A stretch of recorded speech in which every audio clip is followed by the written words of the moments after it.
Usually when you're just scrolling through social media, it's all just this blur of noise. Oh, totally. Just an Mhm. endless feed of, dances, recipes, people's hot takes. Exactly, you expect that. But every now and then, an image just, well, it stops you completely cold. Right. So picture this for a second. There's this viral video where a creator takes two images and places them side by side on the screen. On the left, there's this very classic Renaissance painting of the crucifixion, Jesus on the cross. Yeah. And then on the right, there's just a sterile medical diagram of a female uterus. Wow. Yeah. And the creator just looks right at the camera and says, "Wake up. The greatest story ever told isn't about a man dying on a cross. It's about a menstrual period." I mean, that is incredibly visually arresting. Oh, absolutely. And whether you find that profound or, immediately offensive, it's just the kind of comparison that forces a visceral reaction out of you. You really can't just scroll past it. You really can't. Which kind of perfectly sets up the core tension for our deep dive today. We are unpacking a genuinely fascinating and honestly a very dense essay. It's titled Unsubscribing from the Imitation: The Womb, the World, and the Return to Original Source. It's a heavy title. It is. And before we get into the weeds here, I really want to make something explicitly clear to you, the listener. If your back is already getting up a little bit. Which is fair. Exactly, which is totally understandable. If you are feeling defensive about the religious or cultural implications of that opening image, we get it. This text touches on deeply, deeply held beliefs.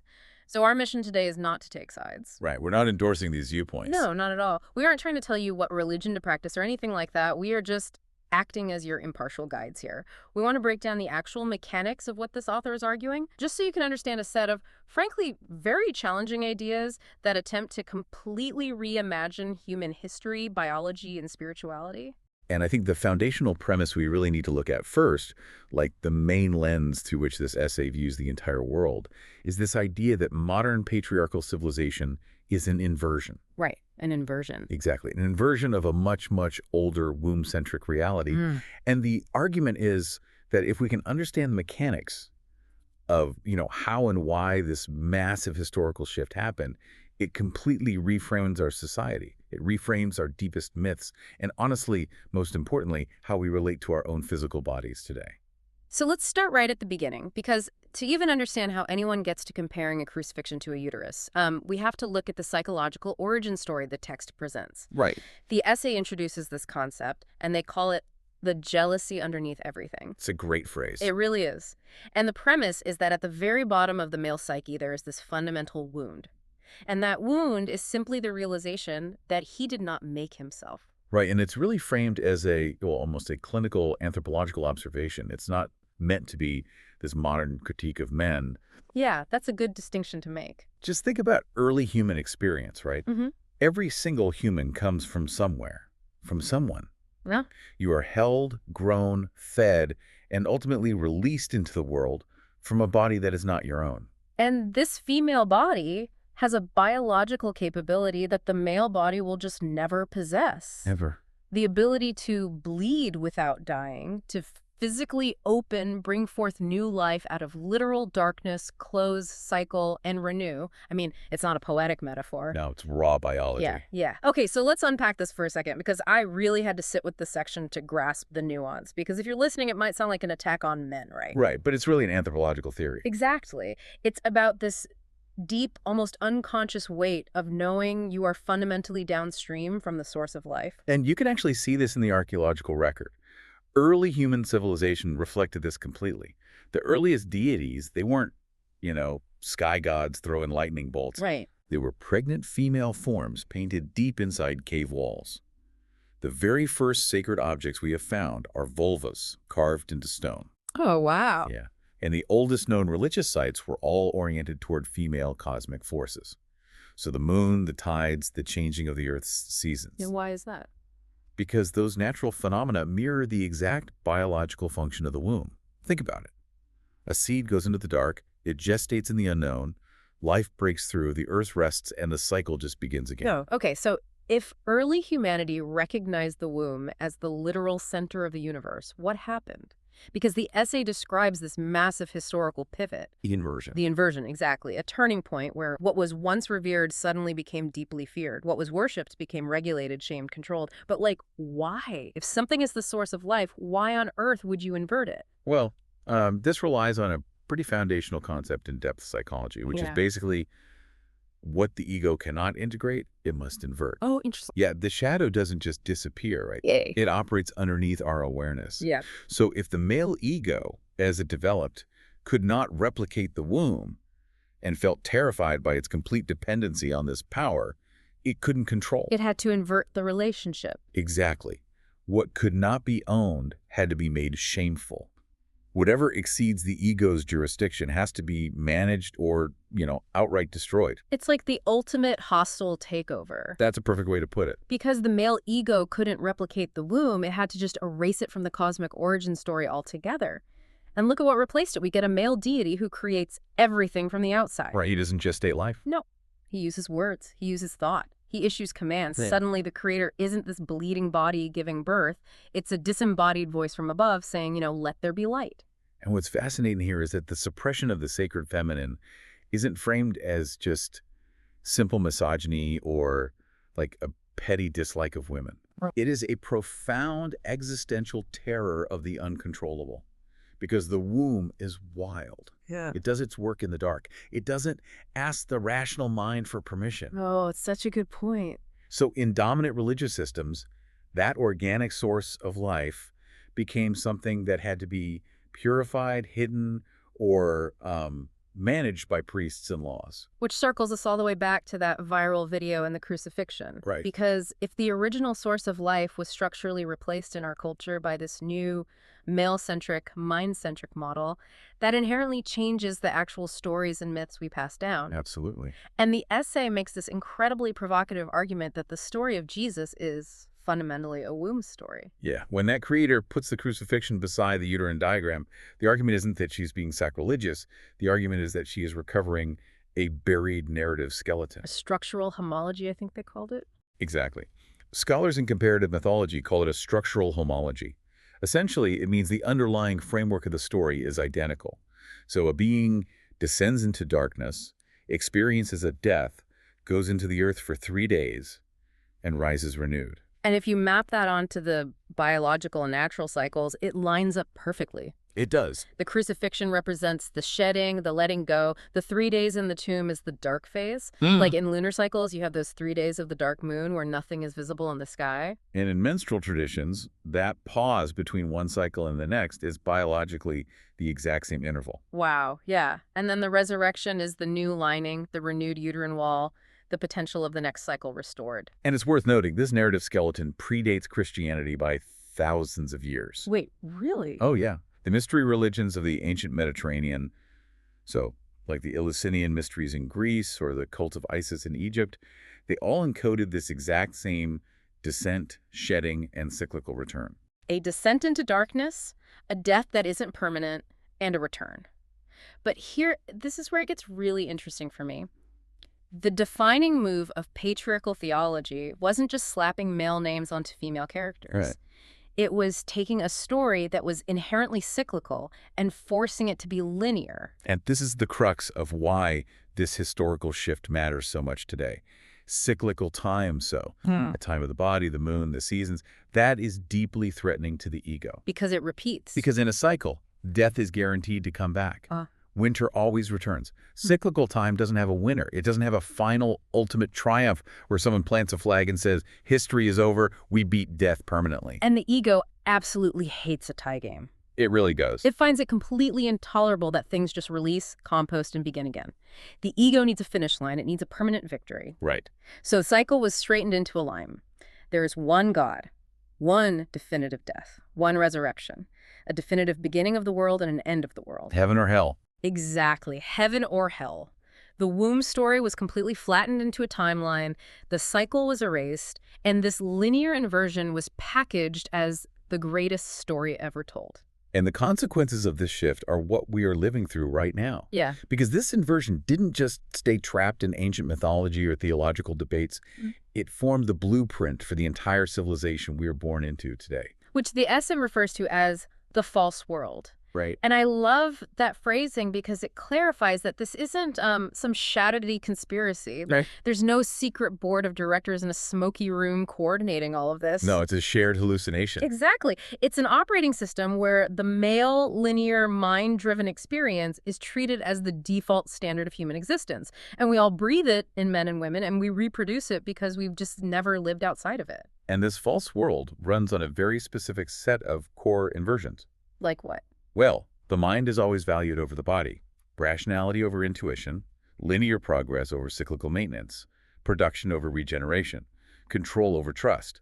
And those qualities have been deeply gendered and hierarchically ranked to maintain the current societal structure. So if you are listening to this right now, you might be thinking, okay, fascinating history lesson, but what does this have to do with my life on a Tuesday morning? Right. How does this affect me? Yeah.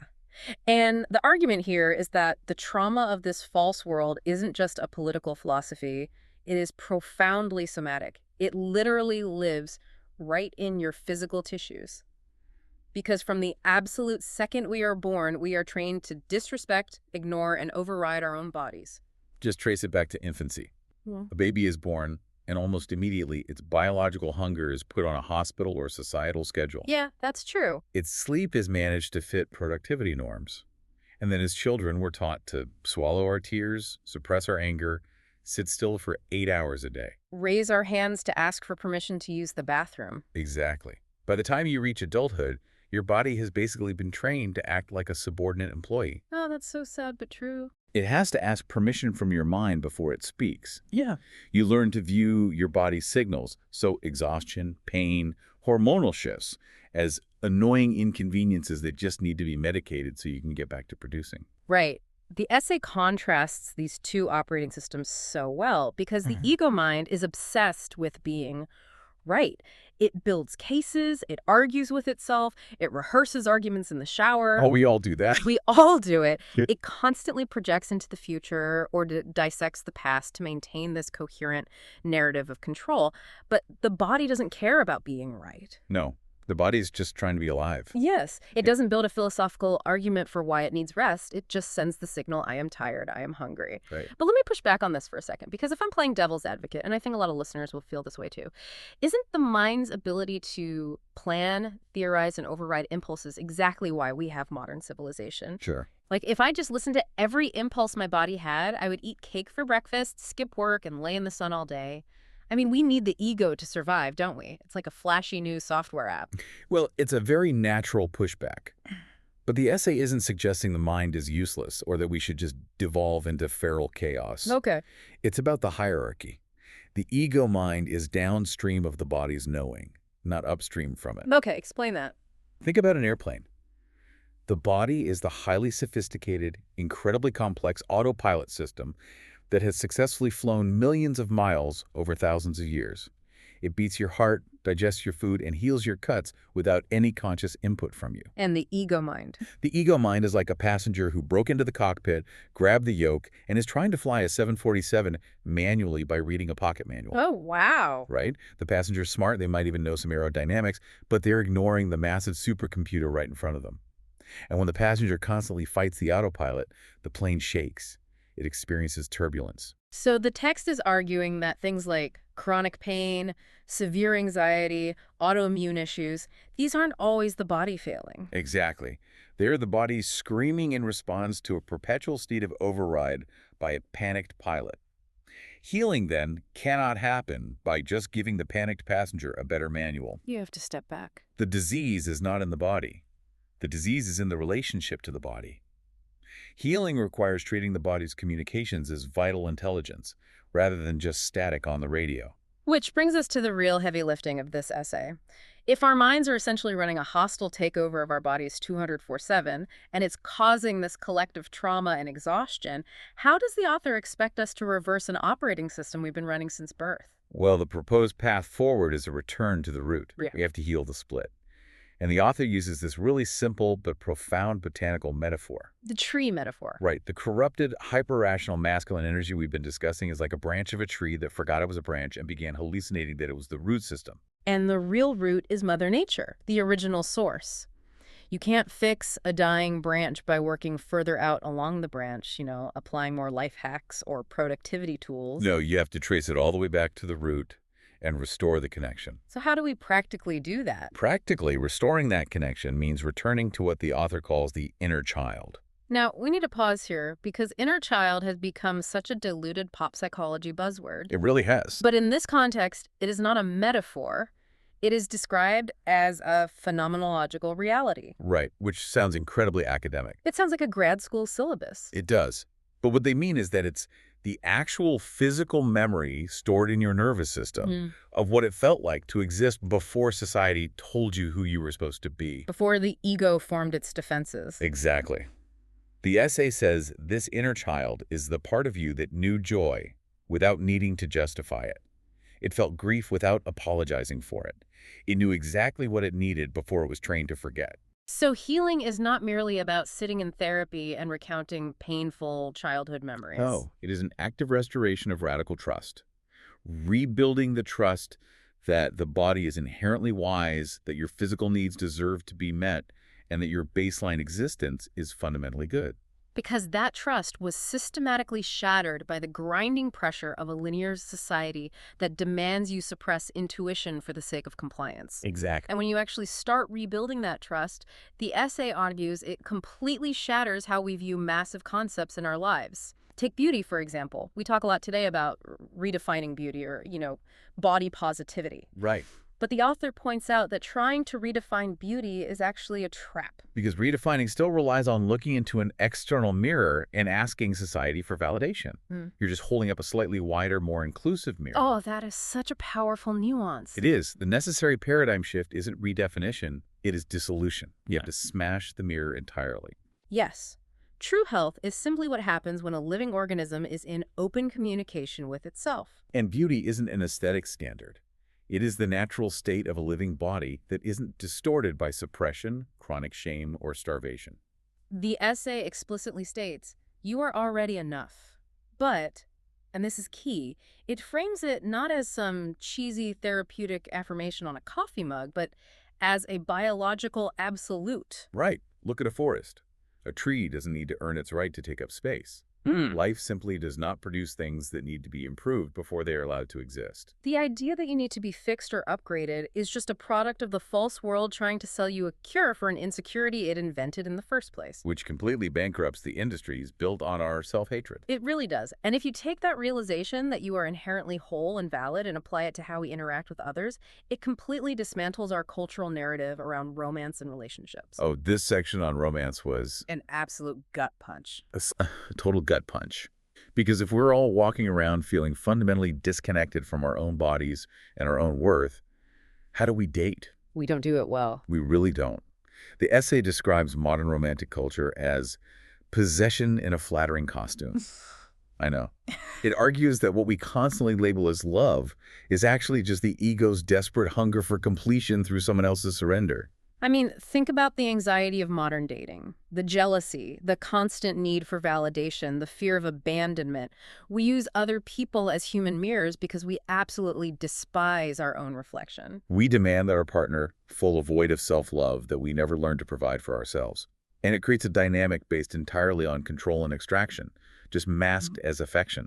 But true romance, according to this source, is entirely different. True romance is an overflow. It doesn't come from hunger or lack. No.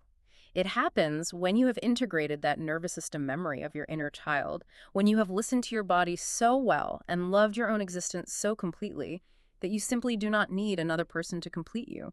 You are already a whole universe. When two people meet from a place of overflow rather than deficit, the entire dynamic shifts. It moves from control to genuine, liberated connection. Because you aren't terrified of them leaving. They aren't your only source of survival. Exactly. You are your own origin. You are your own home. And from that deeply rooted place, you simply have love to give. It changes everything, honestly, bringing all of these massive threads together. This deep dive has taken us from the dark walls of ancient caves to the structure of the crucifixion, from the scheduled feeding of infants to the anxiety of modern dating. It covers a lot of ground. It really does. And essentially, the essay is throwing down a gauntlet. It is asking us to look at the very foundation of our reality and consider the very real possibility that we are living in a linear, mind-dominated, anxiety-ridden inversion of a deeply cyclical, feminine, bodily reality. And if there is an ultimate takeaway from all of this, it is that every genuine path of healing, whether that's physical, psychological, or spiritual, it all points to the exact same truth. Oh, cheers. The destination you are desperately searching for and the origin you came from are the exact same place. You are not trying to become a new, upgraded version of yourself. Right. You are trying to remember where you came from. You are unlearning the imitation to uncover the original self that always inherently knew how to heal. It is a radical return to the oldest intelligence on Earth, which leaves us with a final thought for you to carry into your actual life. Tomorrow morning, when your alarm goes off, before you even open your eyes, your body is going to give you its very first signal of the day. Yeah. Maybe it's a deep desire to stretch your spine. Maybe it's a sudden pang of hunger. Or maybe it's an overwhelming heavy need for just 5 more minutes of rest. Pay close attention to exactly how your mind responds to that signal. That's a great exercise. Does the mind immediately act like that hostile passenger we talked about? Does it override the body with a rigid schedule, a stressful to-do list, and a sense of guilt? Probably. Right. But what would actually happen if, just for a singular moment tomorrow, you treated that physical sensation not as an inconvenience that needs to be managed, but as the voice of that original ancient source? Because maybe the greatest story ever told isn't a straight line marching toward a final ultimate victory. Maybe it's the quiet, resilient story of life that just keeps returning to itself, cycle after cycle, asking you to finally listen.